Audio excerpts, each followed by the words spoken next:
And a good Wednesday morning, Quad Cities. It is Wednesday, February 19th, 2025. The time right now is 9 o'clock, and it is time for Ask Andrew Live. Good to be back with you here on a very cold start to the day. We're going to talk about our weather impact alert, how much longer this cold is going to last, and some more cold statistics too. Plus, I want to get into a little bit of the severe weather season as well. Our guest co-host today will be weather anchor Peter Warner, and he'll be joining us here shortly to kind of break down some of the wind chill factors that we've been talking about and some of the statistics too as well. Yeah, no secret at all that we've been dealing with this Arctic blast, and we're going to be dealing with it for a little bit while longer. So if this is your first time here, welcome. We're glad to have you along for the ride, and it's kind of an exclusive group of people that are joining us on the WQ80 8+ app. So feel good about that. It's a good place to be. A reminder of how this works. So you can send your weather-related question to the number on your screen here. You can text it. It's 309-304-0888. That's the number. And that's how you'll get your question to us. It'll then be relayed to myself and Peter, and we're going to go through those questions here in about 10 to 15 minutes from now. But first, we're going to talk a little bit about the weather, the forecast, and what we can expect in the days ahead. And that is unfortunately going to be some more cold that's going to be working its way in. So we'll talk weather for a few minutes. Let you think of those questions, get them in the chat, and then we'll get right to it. Now, today we're getting a little bit of a reprieve from the most dangerous of the wind chills. We actually started out this morning with only a few hometowns sitting below zero for actual temperatures, and the wind chills, the lowest reading I saw was about 21 below versus the 30, 35 below that we had yesterday and what will likely return tomorrow. So we're getting a one-day break from the dangerous chills. It will return tomorrow though, so don't get too comfortable with it. Area temperatures right now sitting in the low single digits and some mid to upper single digits trying to work their way in from the south. Feels like temperatures have been much better. This is fairly tolerable. We're used to this kind of cold this time of year. Don't forget we have a cold weather advisory until 10 this morning, and then this will go all over again tomorrow. Everyone back under that cold advisory, and I would not be surprised if the National Weather Service had to add a few of our counties, especially to the north, into an extreme cold warning again, just based on some of the numbers that I'm seeing right now. So that's what we're looking at in terms of the status quo. So we've got a weather impact alert that continues through tomorrow morning. Once we get past GMQC at 11, the red bars go away. We are expecting feels like temperatures tomorrow, those wind chills to only be in the single digits by the afternoon, but the morning is going to be quite brutal in terms of those temperatures. And I want to kind of show you what that's going to look like here as we go into Thursday morning. And there you see, once again, those negative 20 to 25, even 30-degree wind chills are multiplying tomorrow morning. That is not going to be a fun time. And I do expect a few more in the way of school delays and closures as we go into the morning tomorrow versus what we saw today. The good news is, again, once we get to tomorrow afternoon, the sun will come out. We're going to get temperatures in the teens, 20s on Friday, 30s on Saturday, 40s on Sunday, and next week, as that strong southwest wind picks up, there is a good chance that we are going to get well into the 50s, especially if we can melt a good chunk of that snowpack Saturday and Sunday. So there you see it, just a couple more red bars to get through for today, tomorrow morning. Then things are finally going to warm up and we'll get brighter skies in here too. Our next storm system that's worth watching is going to be coming in on Wednesday. Right now it looks pretty weak with a mix of rain and snow showers as temperatures maintain themselves into the 40s. And as we stretch this out to 2 weeks, we'll give you a look at that. There you see more 40s to come, and then trending a little bit colder as we head into the first couple of weeks of March. But no doubt this cold has been impressive, and it's actually caused our average winter temperature this season so far to flip directions. I'm going to talk more about that coming up in just a second. But now I want to toss it over to Peter, who's on our other studio, just to kind of go over some of the wind chill data that we've seen with this impressive stretch of cold. Peter?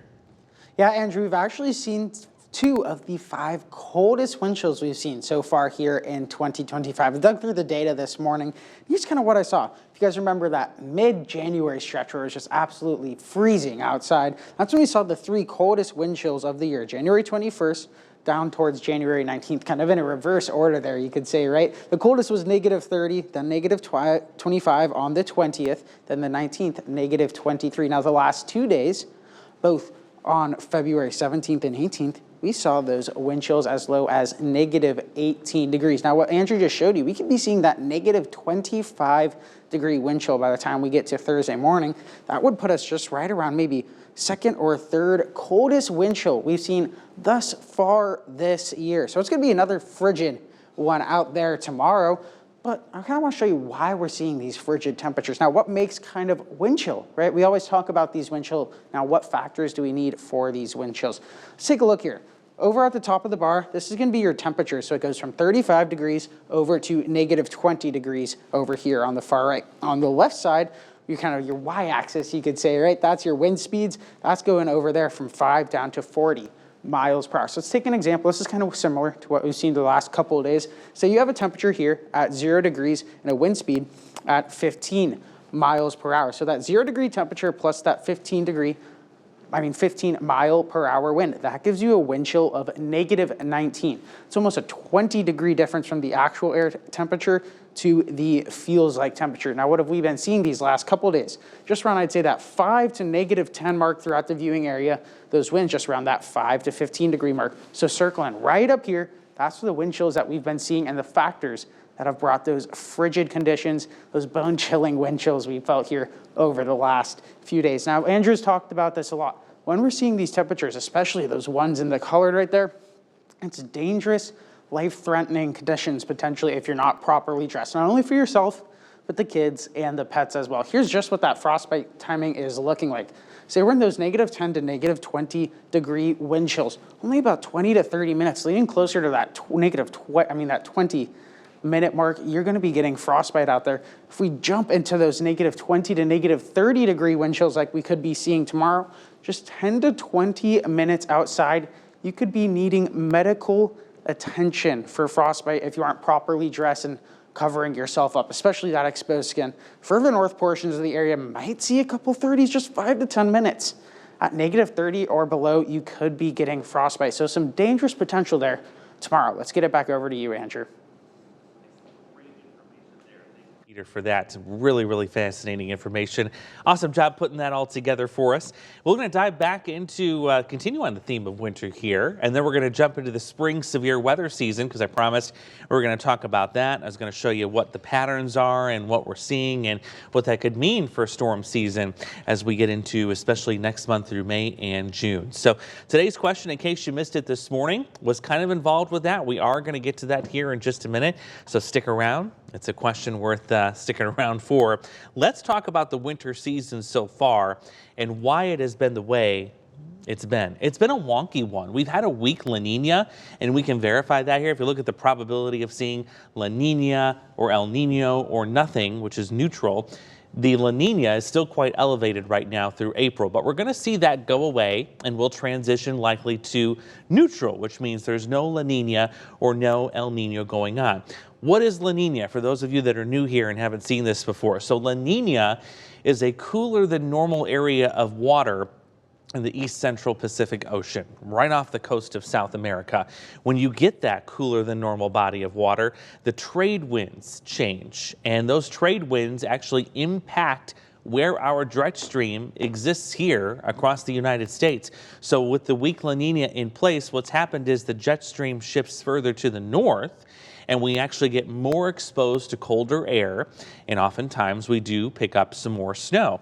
And if you look at that, this is the typical La Nina winter. So I want you to take a mental snapshot of where this jet stream is typically for La Nina, and in a second I'm going to show you where the jet stream's been hanging out for much of the winter, because it is not where this jet stream is right now. It has been an anomaly in terms of what we would expect. So in a typical La Nina, you see we're on the wetter end, which would mean more snow. We definitely would have plenty of cold with that, but that has not been the case, and it certainly hasn't been dry along the Gulf Coast either. That's where all the storms have been, all the snow, all the rain, the severe weather. So this is not a normal or typical La Nina pattern at all. This is what February has looked like so far this month. Look at how wavy the jet stream is. We've had the cold air in place here for sure. In fact, our average February temperature is now tanking because of the cold that we've had. And our seasonal winter temperature is tanking too. But you look at that jet stream, that is not a supportive jet stream to get heavy amounts of snow here in the Quad Cities. We would want that dip that's over parts of Kansas, Nebraska, and Missouri to be farther to the west, where we would be able to get a decent storm track to come through. Just hasn't been the case, though. And so I showed this morning, as of now, we're 90+% of the way through the winter season. And this is just amazing. You look at the snowfall, 6.7 inches is all we've racked up, Peter. That's it. And dry as a bone. I tell you, snowmobilers are mad. The snow removal folks are mad. You've had a bad season, no doubt about it. 18.8 inches below where we should be. Yeah, it's not too great for our predictions either. I know, unless you're Morgan. Unless you're Morgan. Morgan still has some time to get her number a little bit closer to the actual snowfall. We'll see. But yeah, Morgan is going to win the snowfall forecasting little competition that we have with our winter weather special. She had 25 inches. You had, I think... 27.4 or something? You did, yep. And then I had 33.9 and James went 35. So, 9 days left on the clock to go. You never know. Something could happen. I don't see the great potential right now, but as of today, third least snowiest winter on record so far for us in the Quad Cities. It's been absolutely crazy. Yeah. But we've seen plenty of cold temperatures. We're actually colder than normal, which is the craziest part about it. Yeah, I mean, I remember showing this a couple of weeks ago. This was positive, this average temperature for winter, and now it's negative. That's how much cold air we've had. If you're curious, the rest of these seasons that we looked at in terms of the least snowiest, there they are ranked in order from first to last, or excuse me, first to fifth here. I'm giving you the top 5 least snowiest winters. We're at number 3 with 6.7, but it only takes 1/10 of an inch to go up 1 spot. And it only takes a little bit more than an inch to go up 2 spots, and then we're out of the top 5. So if we can get an inch or more of snow in the next 9 days, we will be out of the top 5 least snowiest winters and likely land somewhere in the top 10. But there's the bucket. I mean, our snow bucket has hardly got anything in it. We're 26% of normal. By this time in the season, we should have a little bit more than 25.5 inches worth of snow. And we have nothing near that. Your normal winter season, 28.2 inches. It's all been in Kansas, Missouri, and Tennessee. Yeah. Tennessee's getting 6 inches of snow.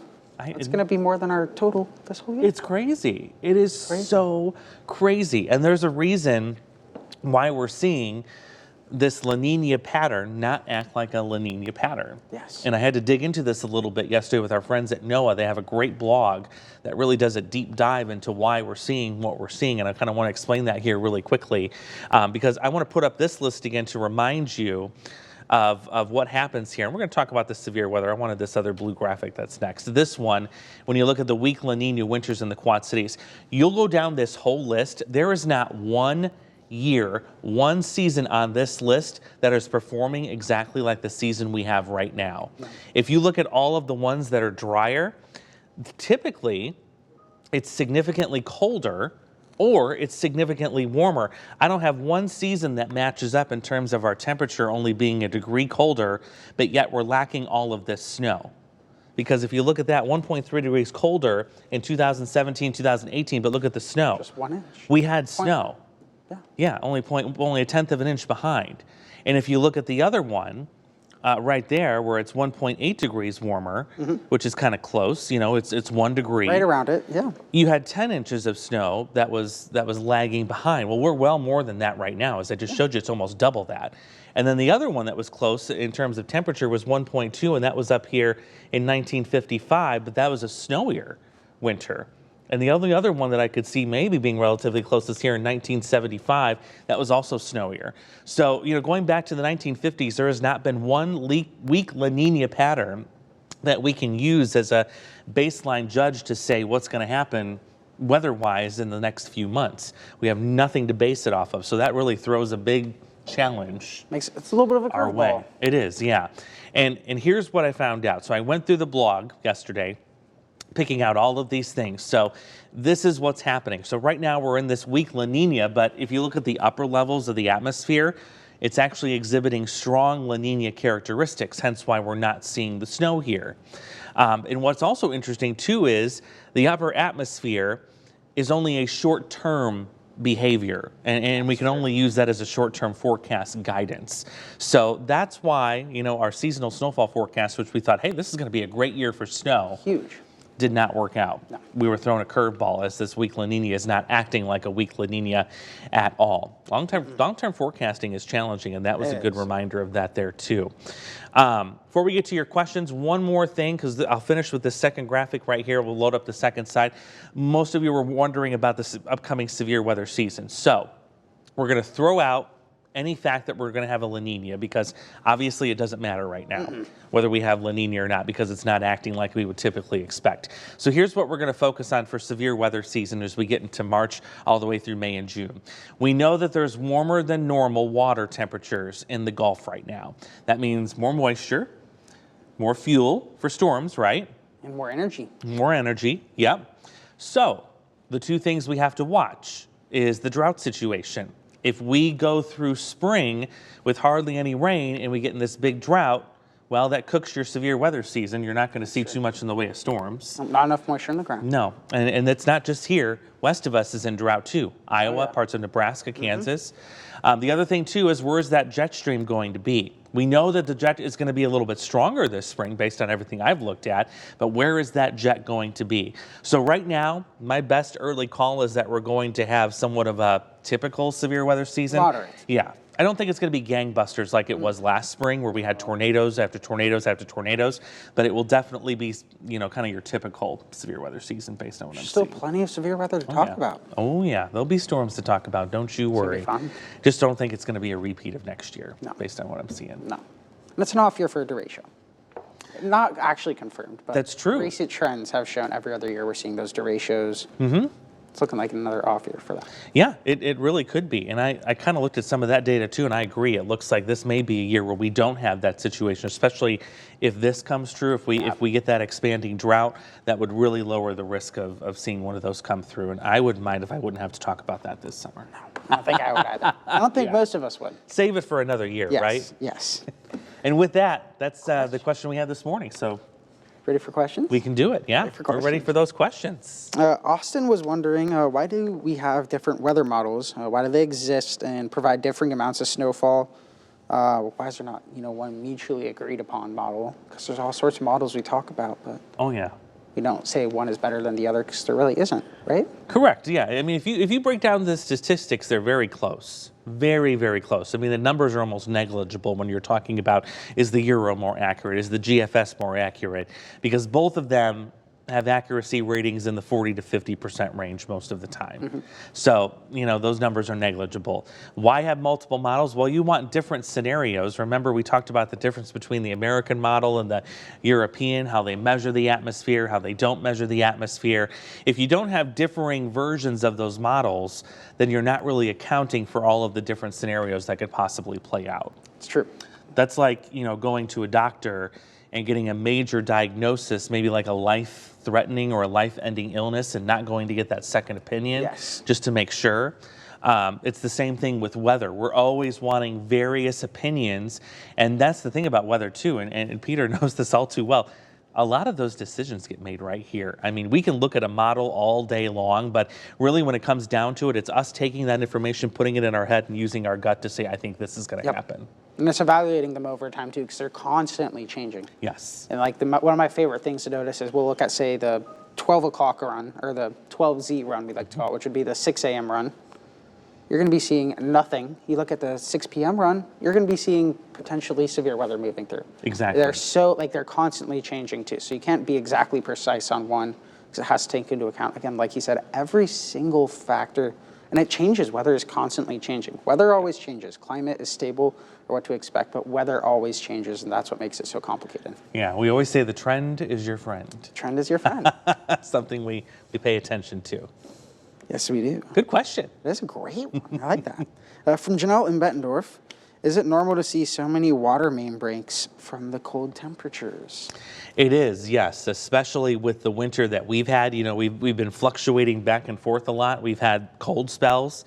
We had one in early December, then it got really warm into Christmas, and then we had another cold spell that you just showed us about minutes ago in January, and now we've got this cold spell. When you're constantly thawing and freezing something, including the ground, there's going to be a lot of movement. Think about when you leave, most people leave like a case of pop in your car on a day like today, and you get back in your car, and what happens? It's exploded all over the place. I made that mistake. I got a whole case of energy drinks from Costco. I was Yep. like, oh, it's going to be cold enough where I don't have to take them inside. But then it got too cold. My car just smelled like a fruity little energy drink for like a solid week and a half. The Hawaiian punch car, you could probably it call it. It was bad. Oh my But yeah, goodness. all that, when you freeze a liquid, even the ground has Everything liquid in expands. it. Don't forget, yeah, it expands, and then you heat it up, it contracts. All that movement back and forth has got to move the pipes. Even if they're buried well underground, you're still shifting the soil on top of it. Yes, it's So constantly changing. that's going to happen. That's where we see the potholes too, same exact scenario. Yeah, exactly. And I'm glad you brought that up, because next week, look out for potholes. It's going to be bad. Ooh, there's going to be Take it blowouts left and right. with There's already plenty on the roads too, on both sides of the river. I've been seeing plenty. Yeah. So take it slow. Yep. Watch out. They're coming. Keep your eyes out on the road. Marcus from Knoxville, does the Rock River more commonly flood than the Mississippi River? If so, why? That is a great question. I know who that Marcus is. Yes. So that is a great question. The Rock River definitely floods more than the Mississippi River. And the biggest reason is look at how wide the Mississippi River is. There's a lot more real estate for that water to go through, to navigate through. So if the Mississippi River got blocked at some point, at some area, there's enough real estate where the water could go around that block and then continue downstream. The Rock River, the Wapsie, the Iowa, the Cedar, any one of those more narrow rivers, the Green River, very narrow. So because of that narrow channel of water, there's limited options for water to circumvent that blockage. And most oftentimes the water just rises like crazy and it starts flooding. Yeah. And the flood basin too is much larger in the Mississippi. Huge, yes. Massive. It is. It can handle a lot more too. Not only Yeah. just the river itself, but the basin around it can handle a lot more. There's a lot more tributaries to flood into too. Exactly. Yeah, and ice jams, really don't worry about those on the Mississippi River for that exact same reason. Heads up, if you're on those other rivers, though, the ice jam threat's not over. No. This cold is building that ice back up, and it's something we're going to have to watch in the next few weeks. Oh yeah, especially with that warmth coming next week. Yeah, It's big gonna be thaw. something to keep an eye on. Yeah. Rick was wondering, which day next week do you see a heavy blanket of fog developing? A heavy blanket of fog next week. Well, that will definitely be a possibility if the winds remain light as we go Monday into Tuesday. I'm actually going to look at those winds right now really quickly. We'll look at the hourly data that we're getting.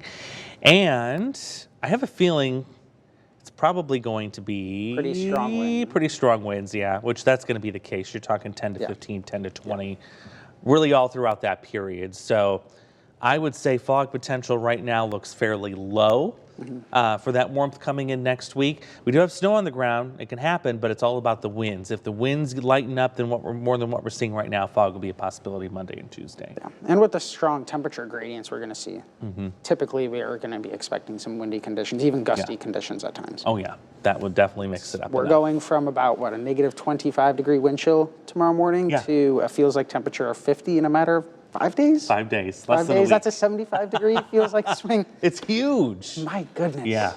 It's going to be crazy. The plants are going to be confused. The squirrels are going to be confused. We're going to be confused. Everyone's going to be confused. It'll be chaos. No, it won't be. Harry in Galesburg, what are the meteorological factors, what meteorological factors led to the deadly flooding in Kentucky and Virginia? Yes, so this is another example, another classic example of an atmospheric river where you can get two different feeds of moisture setting up, converging on an area, and dumping all of this rainfall.